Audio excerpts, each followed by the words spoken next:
Yesterday, the Make It or Break It update, the 1.3 update for Grounded, has been added to the public test server, so you'll be able to jump in and play it. If you're not sure how to jump into the public test server, there'll be a link for a video on how to do so, both on console and PC, via Steam, and also via the Windows Store, the Game Pass app, the Xbox app, down in the description down below. But what I want to do in this video is, instead of going through the patch notes, which were pretty lengthy, I'll leave a link for those in the description below as well if you want to read all through them. I just want to hit the main points for each of the game modes. So I'm in survival right now, but I first want to talk about custom game modes. And in custom game mode, they basically, the big change there was they added a bunch of options so you can mess around with those. I'm not going to talk too much about that. You can just look around in the menus for those to see what was changed. In survival, the big changes, because I think survival is the mode that most people seem to be interested in. The main things are going to be that faction raids and waft emitters now reward raw science. So if your base gets attacked from a faction raid, or if you use the waft emitters, you'll get raw science in addition to the regular drops that you get from the enemies. Then there was a new mutation that was added, which is called Battle Buddies. I do not have it unlocked yet. What this does is going to reduce the damage you do friendly fire with others. So if you're playing co-op, that could be useful. In addition to that, there's going to be a change. I don't know if I have any available. The Dandelion Tuft no longer is, you don't equip it in the trinket slot here. Instead, the Dandelion Tufts will be consumed. So every time you use a Dandelion Tuft, every time you use the Dandelion Tuft or jump and activate the Dandelion Tuft, it will, once you hit the ground and it's not activated anymore, you will lose, it'll just be gone. So basically it has a one-time use. The one that's the fluffy one, that's the golden one, that's the rare one, you can include that in the trinket slot and it will basically have infinite durability. But just be mindful that your dandelions will only have one-time use from now on. The other big changes are going to be to healing items. So bandages, smoothies, and meals have a 4-second cooldown. So if I drink, let's just drink one of these smoothies. So if I drink this smoothie here, you'll see there's a bar at the bottom of the screen. There's a 4-second cooldown before I can use the next one. The reason they gave for that change was that they didn't want people basically spamming smoothies and healing items during boss fights because people were able to cheese them. So that was the big change there. So you can use, you can use more than one of them. You just have to wait 4 seconds. And the change with that is also going to be, there is a positive change to that because I kind of feel like the cooldown is probably not going to be positively received. The positive change is going to be that the healing effects for all these items have been doubled. So you'll be getting double the healing from all the healing effects here. And as you'll see here, as I'm eating food, I just ate that roast. It was there was a cooldown meter here, so that's pretty cool too. Next up is going to be medium mode was made easier. And while I talk about this, I'm going to swim over here because there was a change to the quest system. So overall, enemies in medium mode have their damage dealt to you reduced by 10%. And then there was a lot of other balance changes made that I'm not going to go through. There were a lot of buffs, a lot of changes to, one of the things was the combat, the 3-hit combo system. So when you go 1, 2, 3, used to be the first hit was 50%, the second one was 100, and the third was 150. Now it's a 100%, 100%, and 125%. So that's a slight buff. Although they did also change the damages on weapons. I didn't look into those. It'll probably take somebody data mining them to see what the exact changes were. So I'm not sure overall if that's going to be a buff or a nerf. But that was the change for that. There's been lots of overall balance changes. And honestly, I will say that from my cursory review of the patch notes and what's been changed, I feel like overall the game in general has been made easier. Woe mode was made more difficult. They made some changes where they made like enemies have, I think, 20% more health or deal 20% more damage. So they did make Woe mode harder. But overall, the medium and the easy game mode are going to be much easier than they were before, in my opinion. But let's talk about some of the other changes. So there's a new quest system. So if you go over to one of the ASL terminals and go to quests and load it here, instead of seeing your normal just like 3 daily quests you can get, they've added this new quest system. So from the start, there's, I believe, 99 quests over here. Yeah, there's 99. When you load up a new game, or if you load up an existing save and go in here, you're going to get the same quest. I believe they just go in order. The first one was craft an acorn shovel. And then once you complete those, once you complete one of them, you can just literally hit refill quests. So if I complete these 3 and then hit refill quests, I'll get 3 more. So you can get through these probably pretty quickly if you're using an existing save. I think this was basically done to help with progression through the game.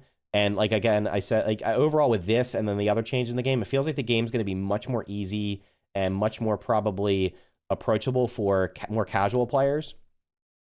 And then in addition to that, they changed the map a little bit here. So you're going to notice there's lots of milk molars on the map here. If you've acquired a milk molar, it will now show up on the map. So I guess we can hide things too. So we'll hide the respawn point, labs, field stations, and you can see the scabs too. That's pretty cool. So you'll see here's where all the milk molars are located. So if you're looking to see, like comparing milk molar map to which ones you found, which ones you haven't found, it's going to be much easier now to see which ones you located and which ones you haven't. Same for the scabs here. So you'll see where all the scabs have been found. So I guess, let's see. I know there's some in the hedge. So yeah, there's a scab over here. You'll see where all the scabs are located. They also did add one new milk molar. So they added one over in the hedge. I haven't found it yet. They did change the hedge lab a little bit as well to make it a little bit easier because the hedge lab could be a little bit difficult. And then overall, there are some new items as well. So if we go into the crafting menu, we will go down here, and I don't know if there's any on the first screen here. We're just going to go through these real quick. There were no new weapons, armor added to the game other than some new type, and I don't even see them in here. I wonder if I have to purchase them from Burgle. There are some new there's a new there's a new basketball. So they added a basketball and the pupa basketball, which you can now use to shoot in the hoop. There are new rounds for the, and I don't see them right now. I wonder if I have to purchase them from, let me see if I can purchase them from Burgle from the shop. From the shop, load. Okay, so we got more. Oh, you actually purchased Battle Buddies from the tech shop. Fighting along. Okay, bam, we'll just buy that. So that's done. They added a new sign set. And then I guess the new ammos they added for the turrets must be unlocked via, you probably have to analyze something. So there's a couple, there was one that's like, it's like fireworks basically were added to the game. Under the armor, they added 3 early game trinkets that you can craft. So we have the Nifty Needle, the Sturdy Shell, and the Astonishing Acid. This was, I guess, to help people along early on. Again, like I said, I think they're just trying to make the game easier for new players. So this charge shot damage, bonus charge shot damage with bows, Sturdy Shell, friendly fire, defense up. So that's going to help you if you're playing multiplayer. And then Astonishing Acid, combo finisher damage. That's going to give you, I guess, more on the third attack if you finish off the combo. And then there was no other armors added here. Healing items, there was one change to this. That's going to be the questionable slop and the questionable smoothie or whatever, where you could put anything in there, is now gone. They've replaced that with the soothing syrup. So you're going to use algae and mushrooms to make that, which is very easy to make. I mean, you can get tons of algae and tons of mushrooms. Very simple to make that. Down here, there's lots of building changes. There are lots of building pieces that were added. The main ones are going to be, they added quarter floors and quarter walls and half walls as well. So there's going to be lots of the vertical walls that people were looking for. So grass half wall vertical, grass half wall vertical B. They have all these down here. So I'm not going to go through all these. Basically, all the half walls were added, but they also added quarter walls. They also added quarter floors. They added some quarter triangle pieces as well. You're going to have a lot more building options. I think there's some for the roof pieces down here too. Yeah, we have a bunch down here, finishing off the roof pieces that I guess were not available prior to this. Over here, we're going to see, I believe this is just going to be, so we got quarter foundations now, also pretty interesting. Down here, we have a couple new mushroom stairs. And then down here, we have a couple new awnings. They also added a new basketball hoop, which is going to be over here. So we have a target. So you can use this for target practice with your bow. I guess this would be useful to see like the drop off on your bow. I don't know if this shows how much damage it does. Target dummy, hit it for practice, standing target, and then the wall mounted basketball hoop. So you can put this on a wall instead of having to use the regular basketball hoop. Over here, there's going to be some new decorations. We have a gnat lamp, a broodmother chandelier, mantis hanging lantern, pupil leather ottoman, broodmother rocking chair, wasp queen hammock, the mantis fountain, and the wasp queen ceiling fan. So that's pretty much the main things for survival mode. What I'm going to do is, I know there was a lot of questions during the dev live stream yesterday and also during my live stream about survival mode. I'm going to record a completely separate video that I'll probably release tomorrow on the future of survival in Grounded, because there was a lot of conversation that was had during the dev live stream yesterday. There were a lot of people not happy with like this update specifically. And I'll just say right now, if all you cared about was survival mode and you don't plan on starting the game over, and you're looking, if you want like the brutally honest answer, should you come back and play this update if all you care about is survival mode and you've already done everything in the game? The answer as of right now is no. They didn't add any new enemies. They didn't add any new bosses. They didn't add any new armor, any new weapons. All the stuff that they added basically makes it feel, the things they added in the balance changes make it feel like they're trying to make the game, like I say, more accessible, more easy for casual players. And if you want to play WoW mode, it's going to be a little bit harder now. But overall, the survival just really did not get much love in this update. I mean, I don't want to say it didn't get much love because it got a lot of balance changes that were kind of needed and some quality of life stuff like the map changes and the overhaul of the quest system and stuff like that. But the main focus was on the playground mode. So I'm going to hop over to the playground mode and show you everything that's in that, because that was the main feature from this. And then, like I said, I want to have a survival video probably tomorrow that will just discuss the future of survival, where I think it's going, and what you can expect going forward. if you go to the main menu, you're going to click the playground mode, and then when you want to start a new mode, you're going to have an option of using the grass box or the backyard. I'm going to go with the grass box because that's just kind of like a flat surface that you can build on. It's much easier. It's going to be, you can do both, but I'm just going to show you what's in here because it's going to be much easier. You're going to pick your character. So we'll go hoops. We'll just do this for, I don't know, test video. Hit accept. And then it's going to drop us in here. So this is basically a giant, roughly looks like a square, maybe a rectangle, that was added for playground mode. Like I said, you can do it in the backyard if you want to. Things of note are going to be that the main things are going to be you cannot manipulate the terrain yet. I think they may add that in the future in terms of like what's actually existing. So like I can't move this dirt. You can't move these rocks and stuff like that. So if you're thinking about playing on the regular map right now, you can't just go around and start deleting stuff. Like you can't delete the baseball at the beginning. You can't delete the labs and stuff like that. You can't delete the field stations. What you can do is you can just delete anything that's destructible. So any grass, any sprigs, plant fibers, stuff like that, mushrooms, you can go around and delete those if you want to clean them up. This map, I'm not going to go through the whole thing because it's quite large. There are lots of anthills in here. There's also a lab that's in one of the corners. There's water on it, which you can see over here. So you can do some water stuff there. You currently cannot do anything with, you cannot place water. So they said there's no placing water right now. But you can't manipulate the terrain. So let's just go on the menu and we'll show kind of what is available in this. So if we go into the design objects here, we're going to see lots of different menus here. So first up, we're going to have the design objects. And let me talk about this in just a second. I just want to show everything else. Everything in the game, for the most part, like 99% of the objects in the game are available in these menus and can be placed either on the ground, in chests, whatever. So you can go through all these menus if you want to look around and see what's in here. It's got all the building pieces, all the storage, basically everything you can possibly think of. It also has terrain, so you can actually place down grass. It has all the different assets in the game that you can want to place down. You can also place down baseball, these things. The only thing I didn't see in here was the mixers, so you cannot place mixers down right now. Hopefully that gets added in the future because I was thinking about maybe making my own like tower defense wave things with that, but that was the one thing I didn't see in here. Maybe there's others that are also missing, but that's one thing. And then also you can see you can place down dirt and stuff like that. So like if I just select this and place it down, I can just place this dirt clump here. And then if I don't like it, I can just trash it, or you can actually move it and stuff like that. But the big thing is going to be the first thing in here. That's going to be the design objects. So the design objects are going to give you a way to basically create interactive worlds. Now, I will say that for this, at first glance when I saw this, I was like, man, this okay, so let's just say this. Keeping it as positive as possible, this game mode could theoretically add infinite content to the game, depending on how much you and others are willing to engage with it.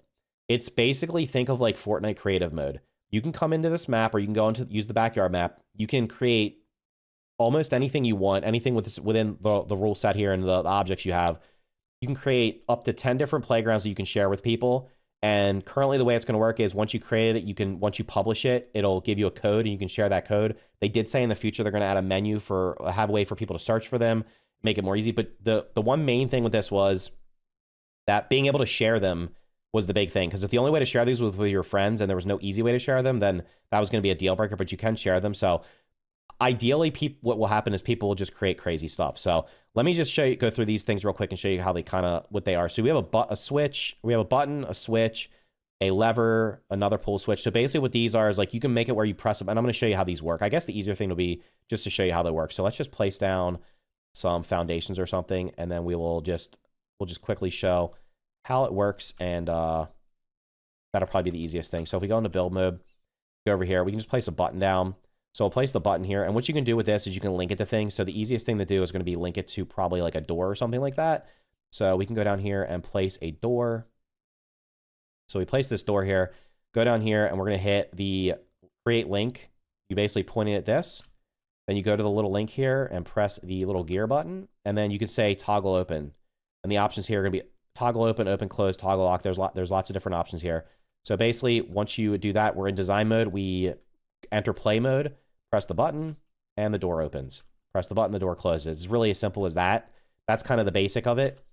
And there's just the other objects that are going to be in here are going to be the switch. You can do stuff with the switch, the levers and stuff like that. There's pressure plates, so you could have things like thinking of like maybe escape rooms or time trials or something where you have to activate the pressure plate and get to the door before it closes. Timers, where you can have things having on a set time. Like you could have the door open for a certain amount of time. You could have enemies spawn after a certain amount of time. I've not messed with the transmitters, but this looks like this is for useful broadcast event long range to one or more receivers. So this would be maybe you press a button and a door opens somewhere else or something like that. This one's pretty cool here, the trigger volume. So we can place this down, and what we'll do here is place this down, and I can actually link this. So if I link this to this door, what I can do is go over here and press the thing here, and we'll just say it opens. So you'll see this. We'll go into play mode. And when I walk through that invisible box, you'll notice the door opens. Now, that can be useful for other things. So instead of having it linked to the door, let's do something a little bit different with it. Let's do something like place down a bug spawner. So there's also the sphere volume, the blocking. This is going to put like invisible blocks so people can't get past them, so you can kind of limit where people go. The biometric scanner, and then we have a burgle flag here. There's other objects that are going to be here. So they added the teleporter, a fan, the super bounce pad. I'm not going to go through all these, but basically they added a lot of different stuff. But I want to show you so we got the creature spawner. So what you could do is something like this. You place the creature spawner here, and then we go in here. What creature do we want to spawn? And we'll just do something easy because I don't have any weapons right now. So we'll have it spawn 2 red ants. And what we'll do is we will link this to that. We'll go over here and press, it'll just spawn creatures. So we go back into play mode, and you'll notice that when I walk through here, ants just randomly spawned in. So if you wanted to make something like an arena or something like that, where people or maybe you make a maze or something like that, and somebody, once they step through this block, which will be invisible to them, it'll spawn in an enemy. It could spawn in an item. You can kind of do whatever you want with that. So that was the kind of things I played around with. There's going to be, I believe they said there's going to be some available when the PTS launches. They're going to have some available. You can fill up inventories, you can have equipment. The one they showed off in the live stream was an arena where basically you went into an arena and the broodmother spawned in, and then the way it was supposed to work was after you killed the broodmother, it spawned in the next boss. So there's going to be stuff like that. You can do sound effects, you can do visual effects, all kinds of stuff like that. There's also counters, switch gates, and the switch gizmo. Let me just kind of put down the switch gate and see what this thing does. I did mess with this a little bit yesterday. These are kind of like, if you've played other games like that have logic gates and stuff like that, all at least only one, stuff like that. I messed with these a little bit, and they worked in some cases, but other cases they didn't work as I was expecting. There's probably some tweaks they need to make to them.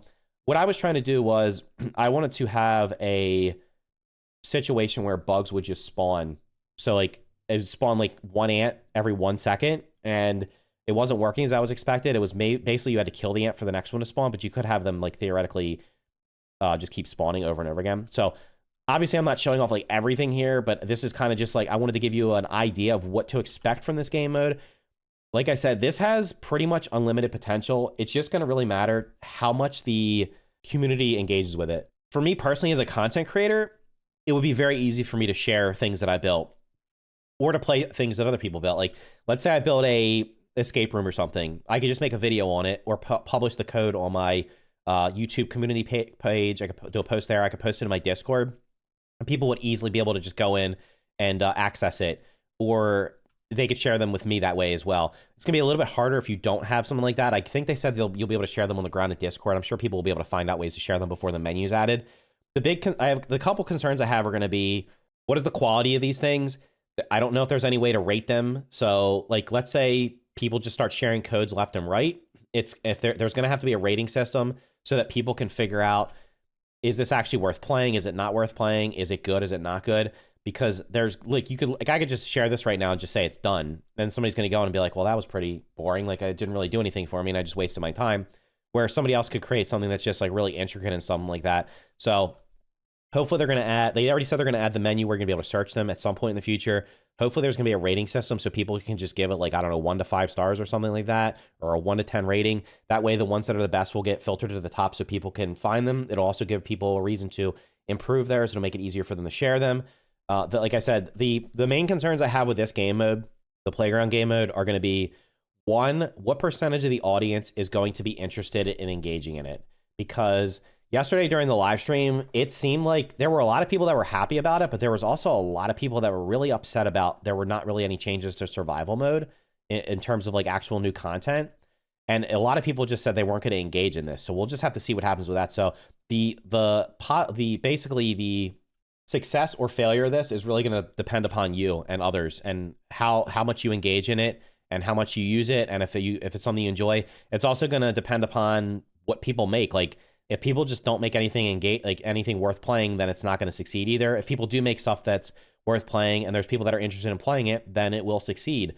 Overall, for the longevity of the game, and I'm saying this as a survival player that just really mainly cares about survival stuff, this game mode, honestly, it would have been great if this was released at 1.0 because that's when the biggest audience was around. Right now, there's fewer people playing it than at any point in the at least up until launch. From what I did some digging around and looking at player numbers, both on Steam, and then was looking at how many people are playing it via Xbox and PC and Windows and stuff like that. It seems like right now the game's kind of at a lull in terms of like player count. So it'll be interesting to see how many people engage with this. For the long-term health of the game, this could be the thing that adds legs to the game, especially if they keep improving upon it, because it looks like they're going to do that. And like I said, I'm going to have a video on survival mode because I think there's just bad news in the future if you're only looking at it from a survival perspective. If you're looking for new content, I'm gonna, like, there's a little bit of a spoiler for the video that I'm going to be putting out tomorrow. If you're looking for more content for this game, I think this is where you're going to see it. Like, this is essentially where the content's going to exist. There's probably not going to be a ton of new content inside of survival mode, and I'll tell you why in that video tomorrow. You'll see here they put a lab in here and everything, so this is pretty cool. So anyway, let me know in the comments down below, are you going to be engaging with the new playground mode? Are you going to be playing in the PTS, or are you going to be playing it when it comes out? I'm going to definitely mess around with it. I'm going to try to build some stuff. If you guys have anything to share, you can feel free to share them with me. My Discord is going to be the easiest place. There's a link for that in the description down below. You can go to the Grounded channel and just share your codes down there for me and others to play. That's going to be the easiest place. Or if you see me streaming or whatever, you can pop in and say, here's my code, and I can just add them to a list that I'll check out. I'm more than happy to check out any creations people build. Honestly, I feel like this mode will benefit content creators the most because I could literally make as many videos as I want on things that I build. I could also make as many videos as I want on things that you've built and just testing them out and showcasing them off. So for me, it's kind of like a win. I do also want to let you know that, and I'll probably talk about this more in the survival video I'm going to do tomorrow. I did come up with an idea for playing survival mode again. Most likely what I'm going to probably do is, I'm kind of thinking with all the changes, I might just start a new save and stream it like once a week or something, just to kind of go through the game and progress it if people are interested in seeing that. But I also have an idea for a video that, from what I've seen, nobody else has done this before. So I'm probably going to start recording that. It'll probably take a couple of weeks to get it out because it's going to be quite a lot of footage to go through and stuff like that. But look forward to that in the future. Anyway, hope you found this video helpful. If you let me know what your thoughts are on this update. Are you happy or are you not happy? I'm going to do a poll probably right after this video goes live, asking people what their opinions of it are and if they're going to play it. Anyway, thanks for watching, and I'll see you in the next video.